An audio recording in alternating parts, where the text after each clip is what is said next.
Hello, Accelerated Math 6-7 students. This is Module 7, Lesson 2 in your comp book, please. And the title of this lesson is called Identifying Proportional and Non-Proportional Relationships. The goal for today we are going to learn how to determine if there is a proportional relationship. The question that I want you to be thinking about is, how do you decide if there is a proportional relationship? And so there's some important things that you have to know in order to identify whether there is a proportional relationship or not. So things to know. A proportional relationship means that any quantity multiplied by the same constant amount will be proportional. So if you start out with any quantity and you multiply it by the same amount, which we're calling the constant here, that equals a proportional quantity. And so the way we like to think about it, and this is how it is published in different books and texts everywhere that you go, you take any quantity, so that would be x, the constant that we're talking about, and this one is called m, and it equals the proportional quantity y. So basically that's telling us that y cannot exist without changing x. So we have an x value, we change it up by a certain amount, and we get y. Okay, and so another way that we see this equation is written this way: y equals mx. This is just the same equation written in a different order because we can do that with multiplication to change the order. But again, what you need to remember is y does not exist without changing x. Okay, so let's write that in there. Y does not exist without changing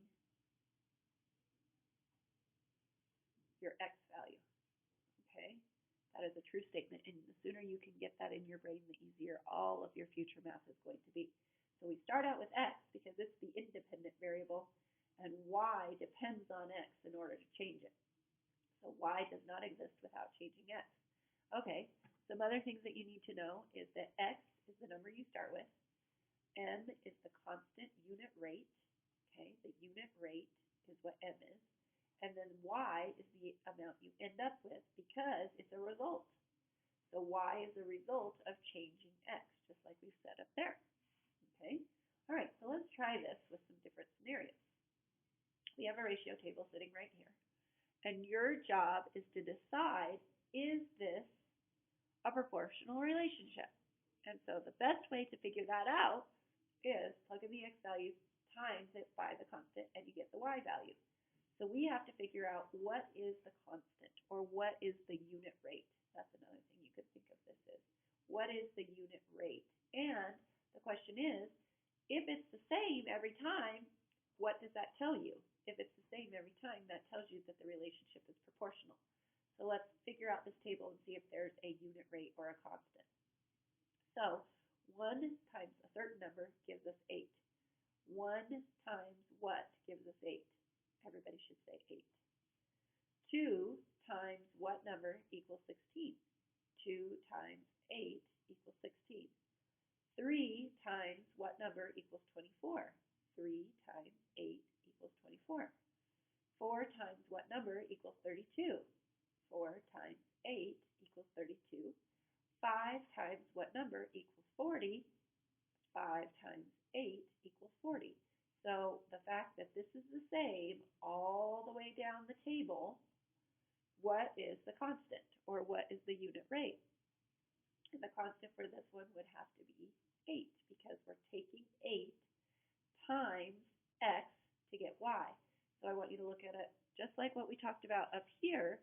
Is another way we would write it is we would say you take any of your x's, you times it by 8, and you're given a y. So when x was 1, y is 8. When x is 2, y is 16.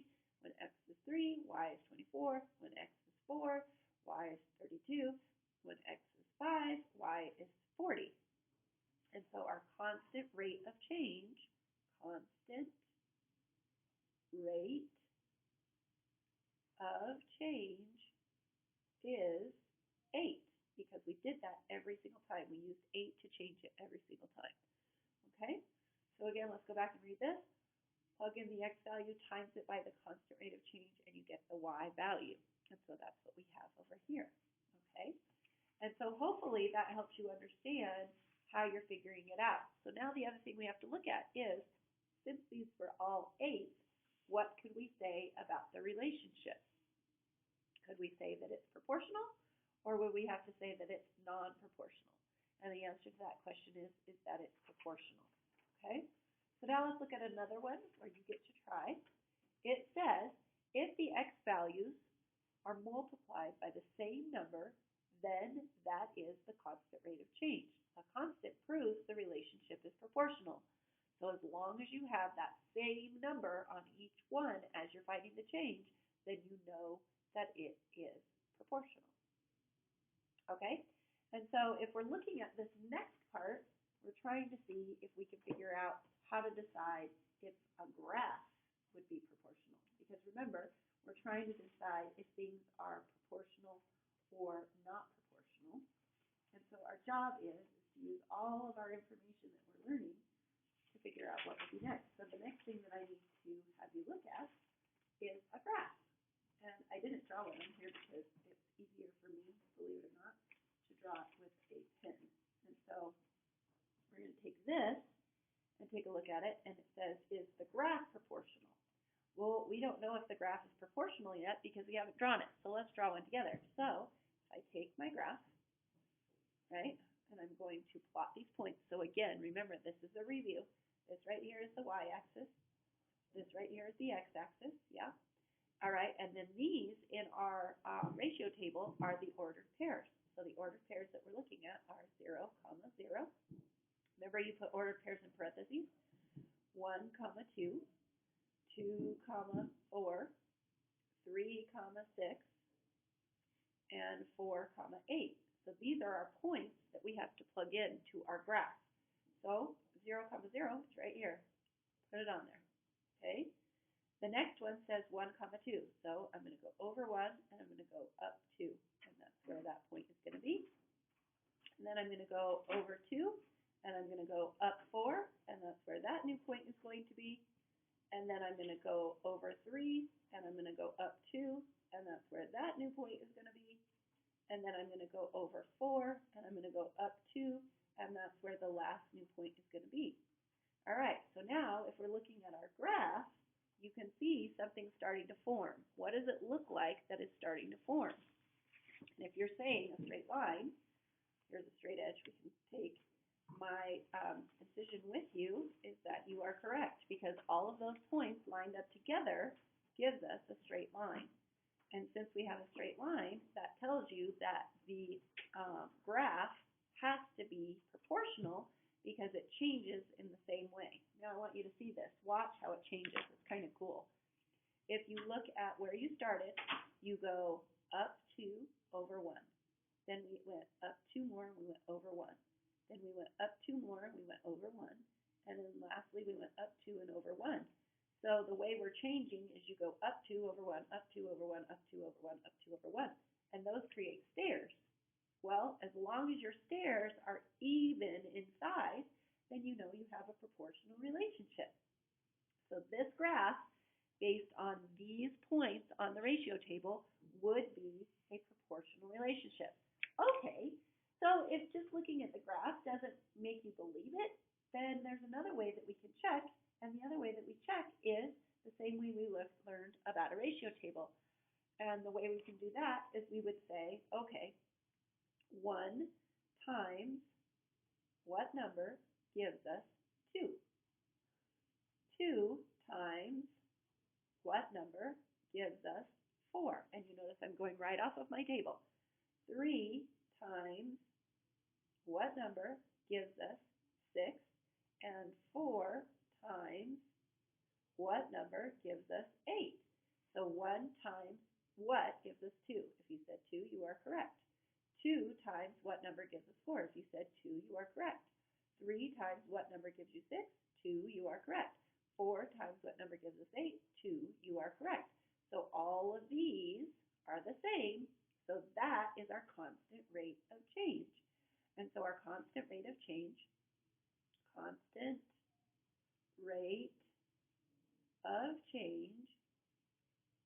is 2.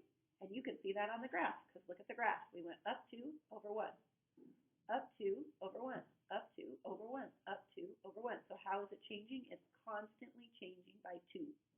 Okay? And so that's really, really helpful for us to see. The constant is the same thing as the rate of change. So if you can find the rate of change, then you know you've got it. All right, the last thing that I need you to know about a graph is a graph is proportional. You need to write this down. A graph is proportional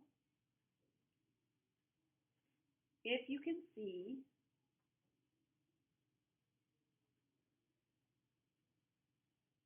three things.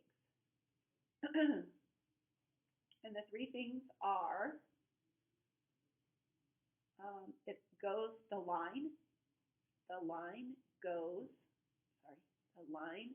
goes through the origin. Okay, look up at our graph, everybody. Does the line go through the origin? Yep, right here. Here's the origin.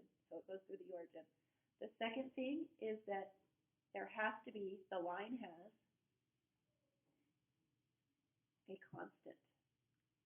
And when we're talking about the constant, that's the constant rate of change. What is the constant for this one? Up 2 over 1, up 2 over 1, up 2 over 1, up 2 over 1. So it does have a constant of 2, okay? And then the last thing that a graph has to have, remember I told you three things, the line must, I'm writing that in all caps because it's very important, the line must be straight. It has to be straight in order for it to be proportional. If it wiggles, if it's curly, if it curves, if it turns, then it's not a proportional relationship. So these are the three things that you have to have in order for a graph to be proportional. When you have a table being proportional, all you have to do is you have to find the constant. But when you have a graph to be proportional, you have to have all three things. Okay? So we have to go through the origin, it has to have a constant rate of change, and the line must be straight. Those are the three things that will tell you that the graph is proportional. Okay. And let's go back to our goal for today. Our goal for today was, today we are going to learn how to determine if there is a proportional relationship, and we did that both on a table and a graph. How do you decide if there is a proportional relationship? In the table, there has to be a constant rate of change, also known as the unit rate. And in a graph, there has to be three things. It has to go through the origin, it has to have a constant rate of change on the graph, and it has to make a straight line. Okay? And that's all that I have for you in this lesson. We'll do some practice in class tomorrow. See you then. Bye.